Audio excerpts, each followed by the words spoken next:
muna ako. Babalikan mo ako, ha? Opo. Sige. Tess, paano ko makakalimutan ang maganda mong tinig na nagpatibok sa aking puso ng aking unang madinig? Ay, naku, Jessie. Ang tanda-tanda mo na. Bolero ka pa rin. Mas matindi ako nung bata ako.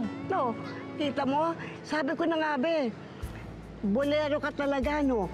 Hoy, siguro nung araw, ang dami-dami mong mga nilokong babae. Marami akong niligawan na babae. Pero hindi ko niloko. Pero ako'y nanatiling single. Ha? Oo, wala akong pinakasalan. Bakit? Hindi pa siguro natatagpuan ang babaeng inilaan para sa akin.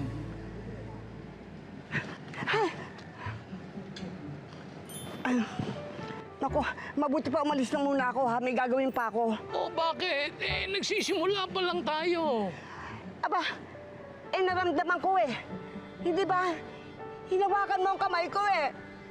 Mabuti pa umalis na ako, baka mamaya ano pa mangyari sa akin, kung anong mapasabi mo. Grace! Grace! Po. Hindi ka, samahan mo na ako. Bakit ganun yung babaeng yun? Ngayon pa lang kaya nag-menopause yun? Sa loob ng maikling panahon, agad nahulog ang loob ni Lolo Jesse kay Lola Tess. Hanggang sa magdesisyon nga siyang ligawan ito. Ayan, Dini, maupo ka. Tess, si Jessie. Ayan, si Jessie na Yun na? sabi mo. Ano ba Gusto yata umakyat ng ligaw.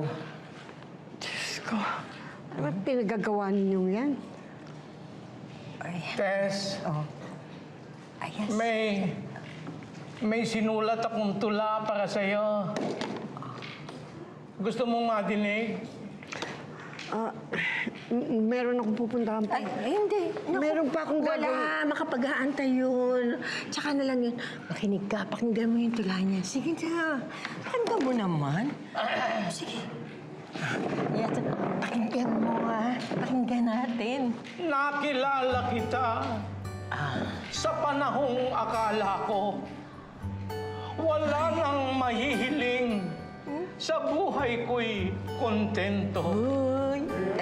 Ngunit aking nabatid, ako pala'y isang hangal sa pag-aakalang mabubuhay ng walang pagmamahal. Kaya sa kabila ng lahat, ako'y sumasamo. Sana'y pagbigyan ang hiling nitong puso. Sinisinta kita, aking binibining Tess. Kaya ibigay mo na ang matamis mong yes.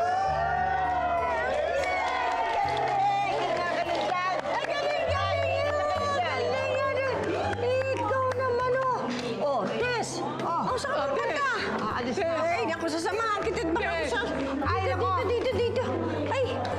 Tess! Ang ano galing-galing sagot mo? naman ni Jessie. Pinag-isipan ng tao yun pagkatapos Tess! hindi mo papakinggan. Tess!